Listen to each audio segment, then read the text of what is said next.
аткан жыйыныбыздын себеби биздин бос бөлтөк тоосуна байланыштуу бул маселе баарыбызга белгилүү көптөн бери келатат. Бүгүн чогулуп сүйлөшүп ушул жөнүндө. Бул жакта маалыматы бар кишилер бар экен. Азыр Алиев Саматка сөз берсек, ошо тоо боюнча кыскача бир маалымат берип кетсе болот. Биздин аймакта Байтикал аймагында 8 карьер иштейт. Официалдуу түрдө договордун негизинде 8 карьер иштейт. Анын ичинен 3 карьери бул кирпич завод, андан тышкары жанакы кум шагыл чыгарган заводдор бар. Ошонун ичинен 7 карьер ушу Бос бөлтөктө жайгашкан. Бир карьер Байгелди Кайрма тоосунда жайгашкан. Маселе алардыкы экология жагынан берилген документтер, ошол эле кызыл китебине кирген гүлдөрдү аныктаган боюнча отчеттор бар. Ошону калыбына келтирүү боюнча же сактоо боюнча ошо жагынан мыйзамды аткаруу жагынан иштер жүзүлбөй атат. Кыргызстан боюнча 4000 өсүмдүктүн түрү бар, 4000. Ошонун ичинен 80 кызыл китеп. Кыргызстан боюнча да. Ошонун ичинен 5 боз бөлтөк болот. Ушуга көңүл буруш керек болчу жана компаниялар. Бул жана Байгелдидеги дагы компания экен. Аякта дагы ошо Юлона деген гүл, башка гүл. Бул дагы кызыл китепте муну дагы өтүп аткан жерин көрдүк. Кызыл китеп экенин аныктап, анан кызыл китепти барып текшерип, ушул гүл, ушу кызыл китепте барбы жокпу? Аны карап, анан маалымат бере баштадык да. Ошо 2019 келгенде бул жер өлтүрөлек болчу да. Анан ошондо эле биз коңгуроо кагып, бул гүлдү сакташ керек. Бул кызыл китепке кирген гүл, ушак мекени экен бул гүлдүн. Өлтүрбөгүлөр деп биз кат жаздык болгон эметиги мекемелерге. Андан бери 3 жыл өттү. Эч ким кыймылдабайт, карьердин иштеген. Азыр токтотуп болсо, бул ушул тетиги сары гүлдүн баарын тетип чокусуна жетет бул карьерчи. Кыскасы бул гүлдүн мекени аталган Байгелди жок болуп да, жок. Азыр чара көрүп, азыр токтотуп. Гүлдөн тышкары 3 жаныбар табылды. 3 жаныбар. Азыр дөшөктөгү бул дагы документтелген. Кызыл китепке кирген жаныбарлар. Дөшөк чымыны дейт. Туурабы? Ушул кызыл китепке кирген ошо жерден табылды. Кадимкилер жылан сымал кескендирик. Жылтапырыктеп кооско. Буту жок кескендириктеп кооско мына. Анан ташбака, орта жак ташбака. Бул жок болду, ушул тоодо бирок бар экен. Жаныбарлар. Бул документтелген. Силердин мо боз бөлтөк тооңор бир жагынан мындай ыйыктоо да, эл үчүн ыйыктоо. Ошон үчүн ыйык жерлерди сакташ керек. Тозутуп ушунча көп карьерлер топурак алып, тозутуп баардыгын кебетесин экологиясын бузуп аткан, эме кылып аткан, ошого биз баарыбыз жөн эле карап турганыбыз бул таптакыр туура эмес да. 3 жылдан бери бул маселе көтөрүлүп атса, анан азыр эле айыл өкмөтү дагы уруксат берип атат. Бул эмне деген? Бир колу менен бир жумушту жасап, бир колу менен башка жумушту жасап атабыз.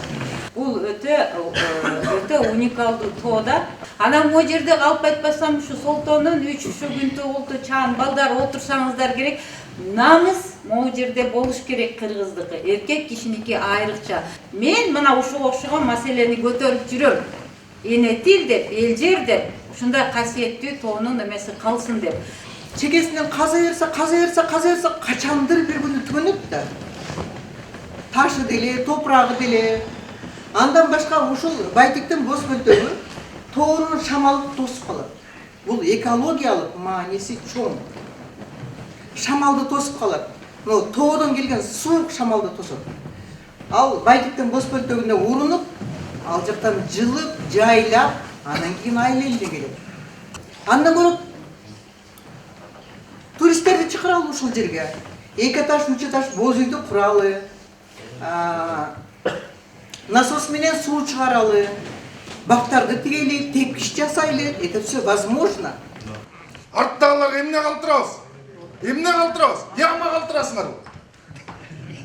Касылып жатат. Ой, кумтөр. Жерибиздин баарын талкалап атпайсыңар. Төлөгөнүңөр 30 000. 30 000 сөт төлөйт экен. Bir жылда 150 000 экен.